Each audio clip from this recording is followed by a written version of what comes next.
हिंदू धर्म की यह विशेषता है कि हित की प्रधानता से चलता है। युद्ध से अगर व्यवस्था अच्छी बनती है तो युद्ध को भी धर्म युद्ध मानने वाला सनातन धर्म है। जयराम जी की महाराज, पितरों को श्राद्ध कराने में आपकी श्रद्धा मुख्य है और श्रद्धा के साथ साथ आप पितरों को अगर तृप्त करते हैं तो वे पितर आपको बहुत सारी मदद भी करते हैं और आपके घर में अच्छी आत्माएं आती है और आपके बेटे बेटी सुख देने वाले सात्विक परिवार, सात्विक आत्माएं आती है। ऐसा भी कई जगह पर हुआ। मदन मोहन मालवीय, उनके पिताजी, अंग्रेजों ने जब भारतवासियों को बहुत दबाया तो एक संघर्ष चला और कर्फ्यू वर्फ्यू हुआ काशी।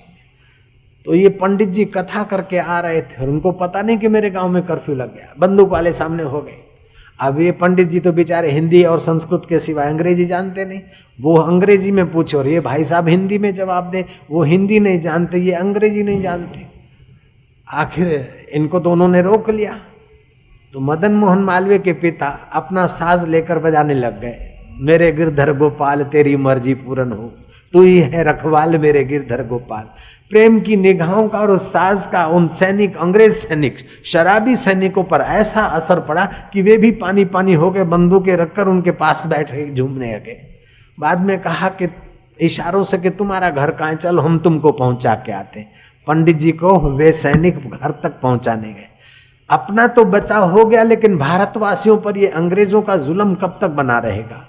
पंडित जी के हृदय में चोट लगी और वे गए गया जी, अपने पितरों का श्राद्ध तर्पण किया और श्राद्ध तर्पण करके झोली फैलाई कि मैं तुमसे और कुछ नहीं मांगता हूं, केवल एक बात मांगता हूं कि मेरे घर में संतान ऐसी आए, ऐसी संतान आए कि भारत माँ को आजाद कराने के काम में सफल हो जाए, ऐसी संतान आए।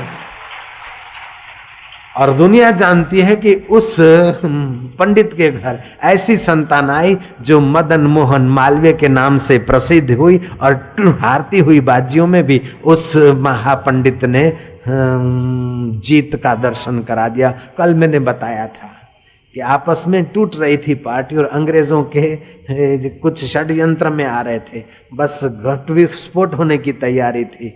पार्टी 2-3 हिस्सों में बदलने वाली थी और मदन मोहन मालवीय चले गए एकांत कमरे में, गणपति की आराधना करी और थोड़ा अंतर्मुख हुए तो अंतर्यामी परमात्मा की प्रेरणा मिली और ऐसा सुंदर भाषण किया कि महाराज संगठन मजबूत हो गया और अंग्रेजों को भागना पड़ा और भारत आज़ाद हुआ।